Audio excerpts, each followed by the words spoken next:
কি সুন্দরী, হাঙ্গা করবা নাকি? কি কইলা আব্বা? एक सेकंड। পুরুষদের চোখের হেফাজত করা ফরজ। আমি যদি ইসলাম ধর্মের কথা বলি তাহলে পোশাক কোনো ব্যাপার না। ছেলেদের চোখের আবরুচ্ছে, ছেলেদের পর্দা করা ফরজ।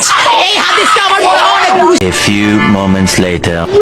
এত সুন্দর মাল রে, যেখানে সেখানে শুধু মেয়ে দেখতে পাই। আজ কি হয়েছে আমার? খালি আমার বাপ কয় কি রে? কি চলেছে একা পথে, দোষ কি তাতে, রাগ করছো না, কি শোনা লাগলে তোমায় লাগে আরো ভালো। মাঙ্গাটা কষে কি রে? কি সুন্দরী, হাঙ্গা করবা নাকি? কি কইলা আব্বা? एक सेकंड। আরে এরা কি শুরু করছে রে? আমি যেখানে সেখানে শুধু পদ্মা আর পদ্মা।